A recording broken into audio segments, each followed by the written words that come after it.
नमस्कार, डेली 24 भारत देख रहे हैं आप। मैं हूं आपके साथ साहिल धुलिया। तो बुलेटिन की शुरुआत करते हैं। मुख्यमंत्री विष्णुदेव साय का सख्ती दौरा आज है और प्रभारी मंत्री खुशवंत साहिब भी सख्ती का दौरा कर सकते हैं।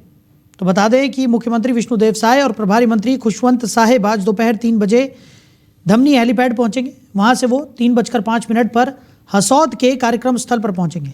मुख्यमंत्री जिले के हसौद में आयोजित 251 कुंडीय गायत्री महायज्ञ में शामिल होंगे और डॉक्टर चिन्मय पांड्या के 7 मंच साझा करेंगे। इस अवसर पर सामूहिक विवाह समारोह भी आयोजित होगा, जिसमें 140 जोड़े 7 फेरे लेंगे और मुख्यमंत्री नवविवाहित जोड़ों को आशीर्वाद देंगे। उधर बलरामपुर जिला कलेक्टर ने जिला कार्यालय के 500 मीटर के दायरे में धारा 144 लागू कर दी है। यह आदेश जिला स्तरीय जाति प्रमाण पत्र सत्यापन समिति की बैठक को ध्यान में रखते हुए जारी किया गया। पिछली बैठक में बड़ी संख्या में लोग एकत्रित हुए थे, जिनमें नारेबाजी, कलेक्टर गेट जाम और हाईवे रोकने जैसी समस्याएं सामने आई थी। प्रशासन को आशंका है कि इस बार भी भारी भीड़ और तनाव की स्थिति बन सकती है, जिससे लोक शांति भंग हो सकती है। इसलिए कानून व्यवस्था बनाए रखने और शासकीय संपत्ति को नुकसान से बचाने के लिए ये सख्त कदम उठाया गया है। तो प्रशासन ने कड़ा रुख इख्तियार कर लिया है और बलरामपुर से ये खबर आपको बता रहे हैं। 500 मीटर के दायरे में धारा 144 लागू कर दी गई है। कलेक्टर कार्यालय के दायरे में ये धारा 144 लागू की गई है और भीड़ जुटने की आशंका के मद्देनज़र ये बड़ा फैसला यहाँ पर लिया गया है। तो प्रशासन ने सख्त रुख अपना लिया है और किसी भी तरह की अप्रिय घटना घटित ना हो, भीड़ ना जुटे, इसलिए आज से धारा 144 लागू कर दी गई है। उधर बलरामपुर जिले के शंकरगढ़ थाना क्षेत्र में ट्रैक्टर के पलटने से एक युवक की दर्दनाक मौत हो गई। पुलिस ने बताया कि मृतक राहुल अपने साथी के साथ खेत की ओर जा रहा था। तभी रास्ते में ट्रैक्टर अनियंत्रित होकर पलट गया, जिससे राहुल को गंभीर चोटें आई और उसकी मौत हो गई। पुलिस ने मामले में आपको बता दें कि रिपोर्ट दर्ज कर शव को पोस्टमार्टम के लिए भेज दिया है। पुलिस जांच पड़ताल में जुट गई है और मामले की गहनता से जांच पड़ताल की जा रही है।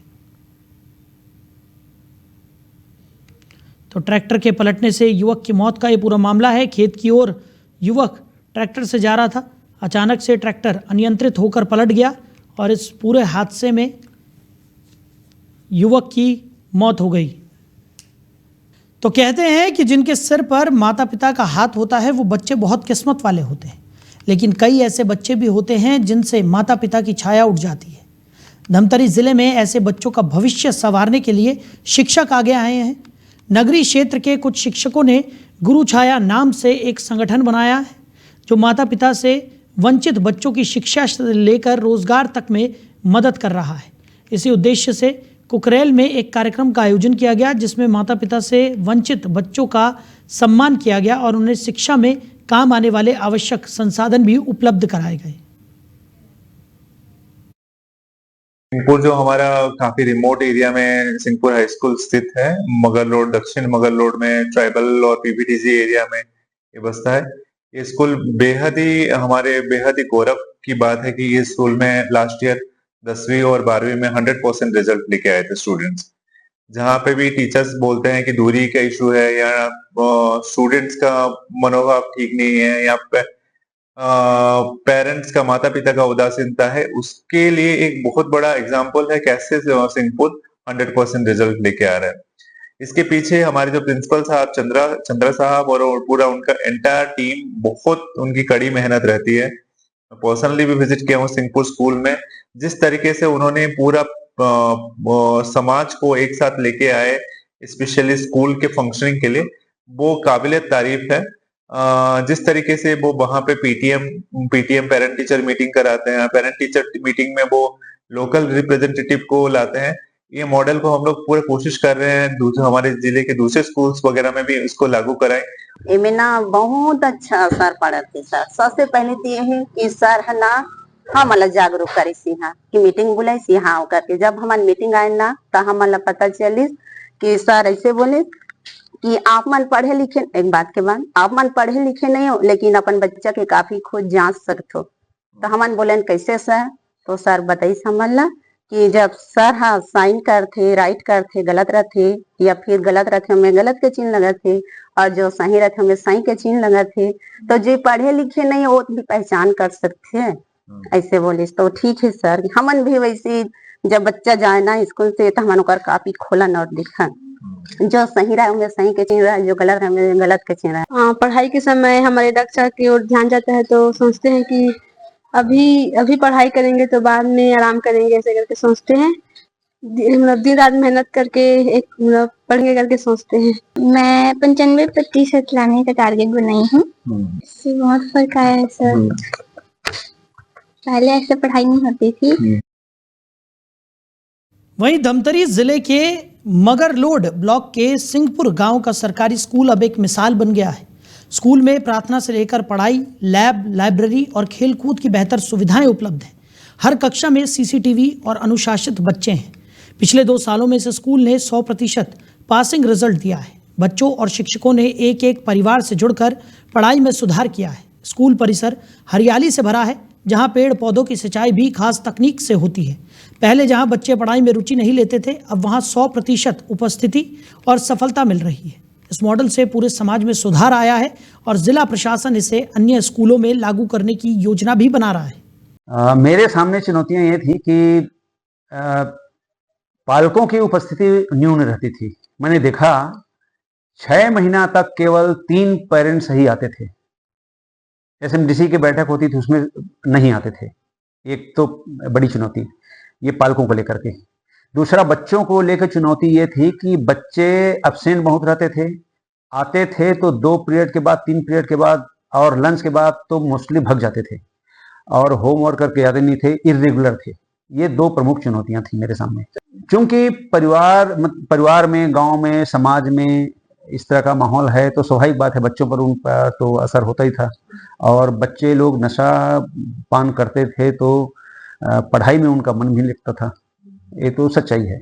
सबसे पहले तो हम लोगों ने विचार विमर्श किया स्टाफ के, शिक्षकों के साथ में। यदि बच्चों में बदलाव लाना है, पालकों में बदलाव लाना है तो बदलाव की शुरुआत हमको स्वयं से करनी पड़ेगी।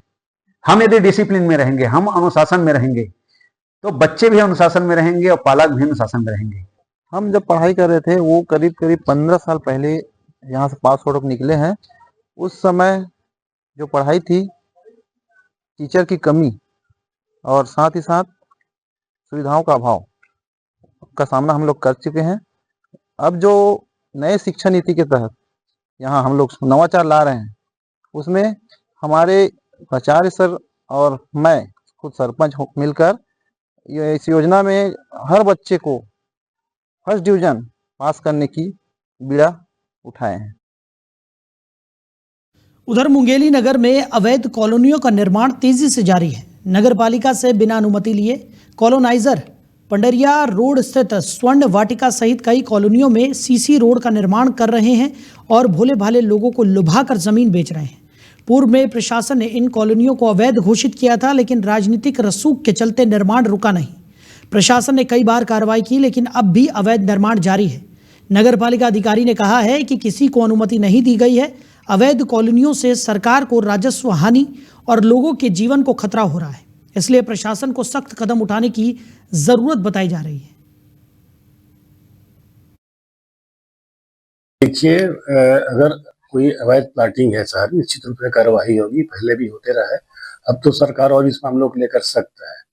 आपने बात सख्त ज्ञान में लाए, मैं स्वयं निरीक्षण कर उस पर कार्रवाई करूंगा। अगर अवैध कभी सीसी रोड टूटेगा वहां का, हम शीघ्र करेंगे। अभी SIR काम में आजकल भिड़े हुए हैं तो इस पर त्वरित कार्रवाई करेंगे। अवैध कॉलोनी चाहे शहर क्षेत्र में कहीं पर भी हो, उसके विरुद्ध में कार्रवाई होगी।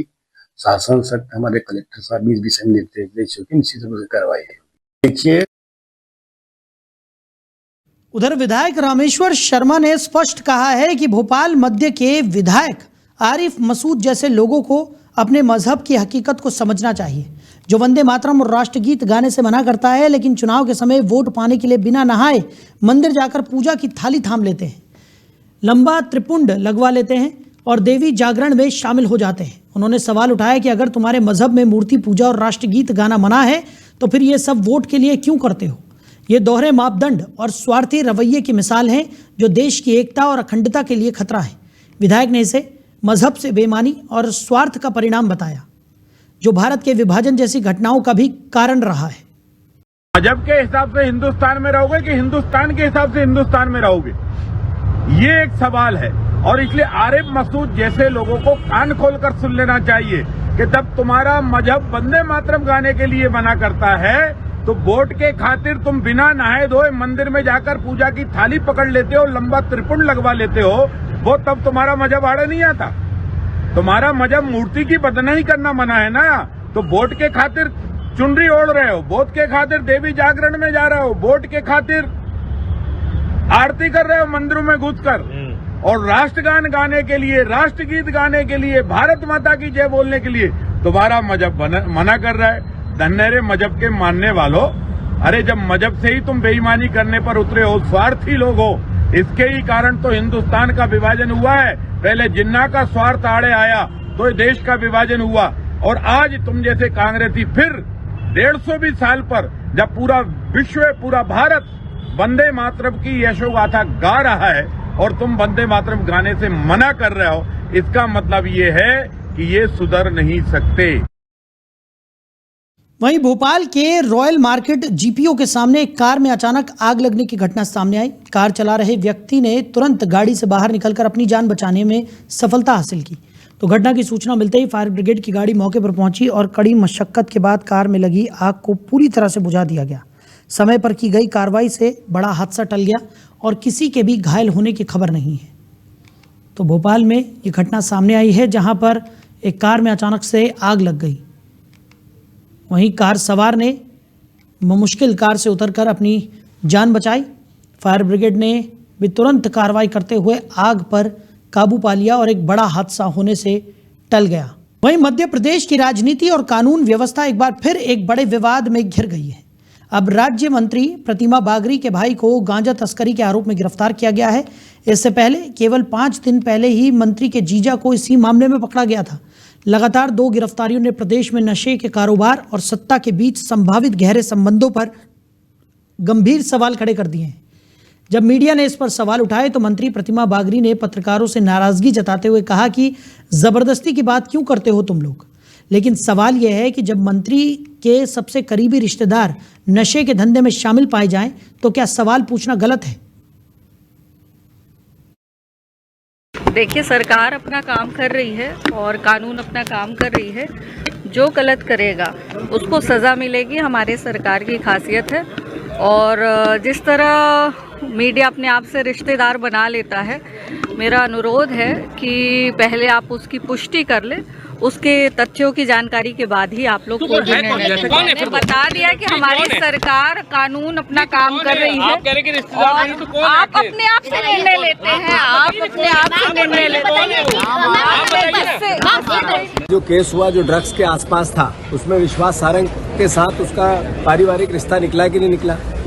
जो प्रतिमा बागरी के परिवार के बहनों और भाई को पकड़ा गया गांजा बेचते हुए, लंबी खेप, ये क्या मैसेज है? यानी ये सरकार खुद नशे में इन्वॉल्व है। पूरे देश में 17,000 करोड़ रुपए का एक मात्र राज्य मध्य प्रदेश है जो रेवेन्यू कलेक्ट करना चाहता है शराब बेच के। जो नशे का, ड्रग्स का अवैध कारोबार में हम पंजाब को हमने पीछे छोड़ दिया। ये मैसेज क्या है? यानी माफियाओं की सरकार ने या नशा माफियाओं ने वल्लभ भवन की 5वीं मंजिल को घेर लिया है, मंत्रियों के ऑफिस को घेर लिया है। तो प्रतिमा बागरी का इस्तीफा होना चाहिए। और मोहन सरकार से मेरा आग्रह है, खासकर मुख्यमंत्री जी से, आप गृह मंत्री हो, आपको 0 नंबर मिलते हैं। अब इसके बाद भी आप गृह मंत्रालय का दायित्व दूसरे को नहीं देना चाहते, यानी मध्य प्रदेश के साथ अन्याय कर रहे हो।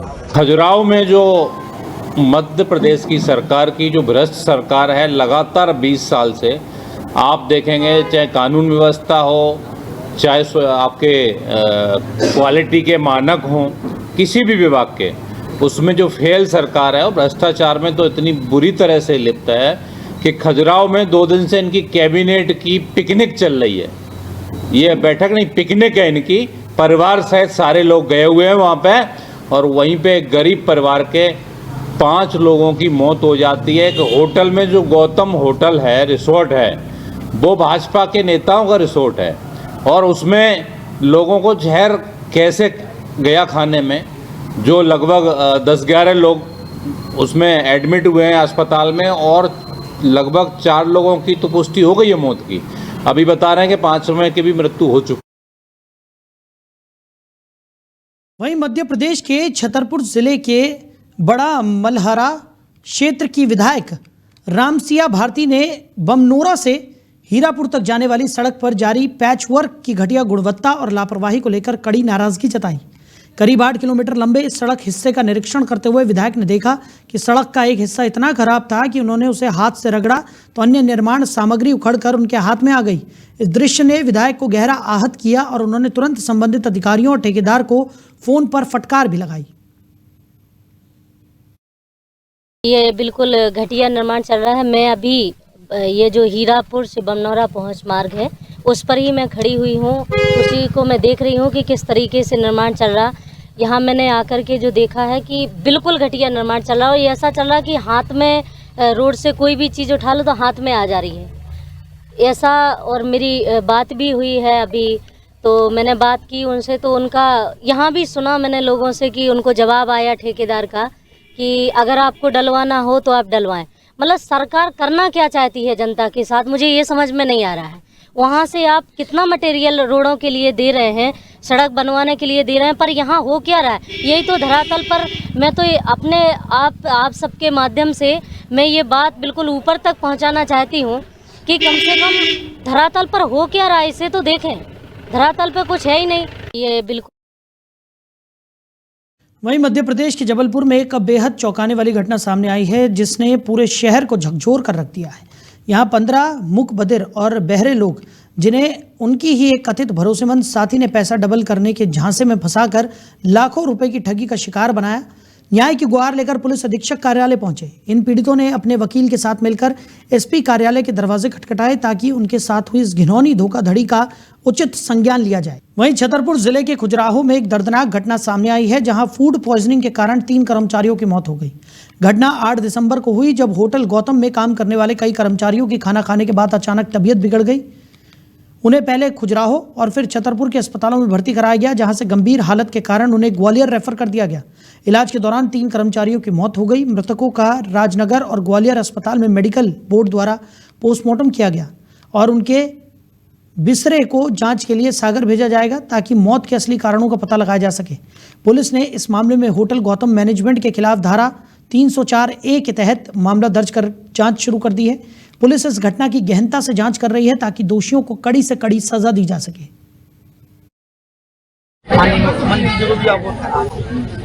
अधिक से अधिक मदद करेंगे।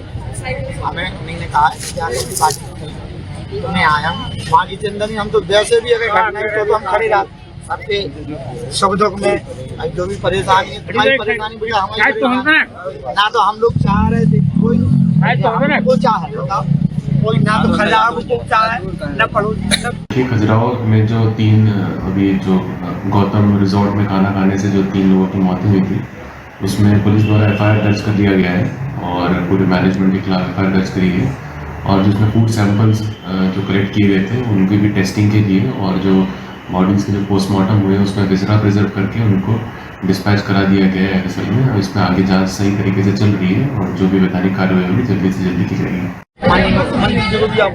तो मध्य प्रदेश के सागर जिले के ढाणा स्थित एयर स्ट्रिप पर लैंडिंग के दौरान एक ट्रेनी विमान क्रैश हो गया। विमान के ब्रेक न लगने से वो रनवे से फिसलकर रफ एरिया में चला गया। विमान के रुकते ही वो डिसबैलेंस होकर एक तरफ झुक गया। हालांकि हादसे में पायलट पूरी तरह सुरक्षित है। जानकारी के अनुसार सागर के ढाना हवाई पट्टी पर बुधवार प्रशिक्षु विमान उतरते समय हादसे का शिकार हो गया।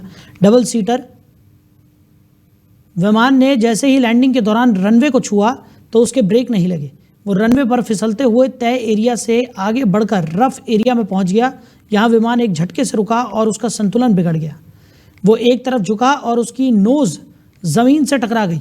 हादसे में विमान में हल्की टूट फूट की जानकारी निकलकर सामने आई है। तो मध्य प्रदेश के सागर जिले में एक दर्दनाक सड़क हादसे में मुरैना बम डिस्पोजल एवं डॉग स्क्वाड के 4 जवानों की मौत हो गई, जबकि एक जवान गंभीर रूप से घायल है। यह हादसा राष्ट्रीय राजमार्ग 44 पर बांद्री और मालथौन के बीच हुआ। थाना प्रभारी के अनुसार मुरैना से ड्यूटी पर जा रहे जवानों का पुलिस वाहन एक तेज रफ्तार कंटेनर से जोरदार टक्कर में बुरी तरह से क्षतिग्रस्त हो गया। टक्कर इतनी भीषण थी कि 4 जवानों ने मौके पर ही दम तोड़ दिया। सूचना मिलते ही पुलिस और प्रशासन की टीम राहत बचाव कार्यों के लिए तुरंत मौके पर पहुंची। एक एक्सीडेंट जो हुआ था आज सुबह, उसमें 5 लोग जो थे, जो बॉम्ब डिस्पोजल स्क्वाड के थे, वो अपनी ड्यूटी से जब रिटर्न कर रहे थे बालाघाट से मुरैना की तरफ जा रहे थे, तो उसमें जो एक्सीडेंट हुआ उसमें राजीव चौहान करके जो उम्र 42 इयर्स के थे, उनको वो सीरियसली इंजर्ड थे। तो उनको ऑनरेबल सीएम के निर्देशानुसार उनको एयरलिफ्ट किया गया है और उनको अभी हम लोग गंगाराम हॉस्पिटल में शिफ्ट कर रहे हैं ताकि उनका बेहतर उपचार हो। और अभी करंटली वो डेंजर से बाहर ऐसी डॉक्टर्स ने बताया है और हम लोग बेहतर उपचार के लिए हम लोग उनको शिफ्ट कर रहे हैं गंगाराम हॉस्पिटल में। इसी तारतम्य में आज की ये जो टेक ऑफ हुआ एम्बुलेंस में हम लोग उनको। वहीं मध्य प्रदेश के सिंगरौली जिले के धिरौली कोल ब्लॉक में जंगल कटाई और आदिवासी विस्थापन को लेकर कांग्रेस की वरिष्ठ टीम ने स्थानीय आदिवासियों से मुलाकात की। कांग्रेस ने आरोप लगाया कि बिना पर्यावरणीय और सामाजिक अनुमति के क्षेत्र में जल जंगल जमीन नष्ट कर उद्योगपतियों के पक्ष में प्रशासन काम कर रहा है। कांग्रेस ने कानूनी और जन आंदोलन की चेतावनी भी दी है। कांग्रेस पार्टी की तरफ से भेड़चल कर रहा है जो झाड़ कटते हैं, पेड़ कटते हैं। मोदी जी कह रहे हैं एक पेड़ माँ के नाम। शिवराज चौहान इसी के मंत्री कई दिनों से पेड़ लगा रहे हैं। यहाँ 10 लाख पेड़ काटे जा रहे हैं। हम चेक करने आए, देखने आए, आदिवासी भाइयों से मिलने आए। किस कानून के तहत हमें अंदर नहीं जाने दे रहे हैं इसका पता नहीं है। 1000 ट्रक इसी सड़क से रोज निकलते, 1000 ट्रक कोयले के रोज निकलते अडानी जी के। आस पास के लोगों को दमा हो गया, लोग परेशान है, बीमार हो रहे हैं, बच्चों की पढ़ाई नहीं है, बच्चा खाने के साथ साथ कोयला खा रहे हैं। मैं दूसरी तरफ से जो जंगल इस खदान की तरफ आ रहा था, कई लोग मशीनें लेके लकड़ी काटने की भाग रहे, मैंने उसके वीडियो भी बनाए हैं। ये तो सच है कि चोरी छुपे जंगल काटे जा रहे हैं। जो आपको परमिशन मिली उससे ज़्यादा जंगल काटे जा रहे हैं। स्वाभाविक है कि नरेंद्र मोदी का हाथ है, अमित शाह का हाथ है अडानी पे। एक तरफ नरेंद्र मोदी बात करते हैं कि ऑक्सीजन के लिए दिल्ली में पेड़ लगाते हैं और यहाँ अडानी के से पेड़ कटवाते हैं। देखिए, कलेक्टर गाइडलाइन नहीं बढ़ी, क्यों नहीं बढ़ी? हर साल रिवाइज होता है। कई गांव के अंदर गाइडलाइन में बदलाव है, तो मैं समझता हूं कि ये भी एक गड़बड़ी है सरकार की तरफ से। सरकार, मोहन यादव की सरकार, बीजेपी की सरकार, जिस प्रकार से आज आपने देखा पुलिस फोर्स लगाई गई, जिसमें कि हम लोग तो सिर्फ मिलने आए थे उन गरीब किसान आदिवासियों से। वहीं टीकमगढ़ में मातृशक्ति संगठन ने एक सराहनीय पहल करते हुए 8 जोड़ों का सामूहिक विवाह समारोह आयोजित किया, जो इस क्षेत्र में महिलाओं द्वारा किए गए जनसेवा कार्यों का अनूठा उदाहरण है। ये पहली बार था जब महिलाएं इस तरह के जनसेवी कार्य में अग्रणी भूमिका निभा रही है, जिससे समाज में एक सकारात्मक संदेश गया है। समारोह में नवविवाहिता दहेज के रूप में बेड, सोफा, टीवी सहित सभी आवश्यक घरेलू सामान उपहार स्वरूप प्रदान किए गए, ताकि नव दंपतियों को आर्थिक भार से राहत मिल सके और वो एक खुशहाल जीवन की शुरुआत कर सके। देखिए, मातृशक्ति संगठन जो है टीकमगढ़ का एक बहुत ही नेक उद्देश्यों को लेकर चलने वाला संगठन है। सामाजिक कार्य में वो लोग लगे हुए हैं और मैंने कई बार देखा है वहाँ पर वो बहुत अच्छा एक वृद्धाश्रम चला रहे हैं और साथ ही साथ समय समय पर वो ऐसी सामाजिक गतिविधियों को हाथ में लेते रहे। आज उनके द्वारा एक सामूहिक विवाह का कार्यक्रम किया जा रहा है और हम सभी लोग देख सकते हैं कि 8 जो है दूल्हा और दुल्हन इसमें शामिल हुए हैं, उनके परिवार के लोग शामिल हुए हैं। सबके लिए बहुत ही अच्छी विधि विधान से पूजा के साथ सारे संस्कारों को निभाते हुए उनका विवाह संपन्न कराया जा रहा है। साथ ही साथ टीकमगढ़ जिले के जो और भी नागरिक आए हैं, सभी लोगों के मन में बड़ा उल्लास है और दूल्हा और दुल्हन को बहुत सारा परिवार के लिए जितना आवश्यक सामान होता है, उतनी उनकी गृहस्थी के लिए जितनी भी चीज़ों की जरूरत है, वो सारी की सारी लगभग इस यहाँ पर संगठन द्वारा उपलब्ध कराई गई है। और इसमें न केवल मातृशक्ति संगठन बल्कि टीकमगढ़ के बहुत सारे ऐसे समाजसेवी संगठनों का और नागरिकों का भी योगदान है, जो परोक्ष रूप से सामने आकर या अप्रत्यक्ष रूप से इसमें योगदान दे रहे हैं। मैं सभी जो नवविवाहित युगल है उनको मैं उनके वैवाहिक जीवन के लिए बहुत सारी शुभकामनाएं देता हूं। बच्चों को मैं आशीर्वाद देना चाहता हूं। साथ ही मातृशक्ति संगठन को भी मैं धन्यवाद देना चाहूँगा कि वो उन्होंने ऐसा एक अच्छा आयोजन किया, जिसकी वजह से ये सामूहिक रूप से ये विवाह का कार्यक्रम। तो फिलहाल इस बुलेटिन में मेरे साथ इतना ही। आप बने रहिए। नमस्कार।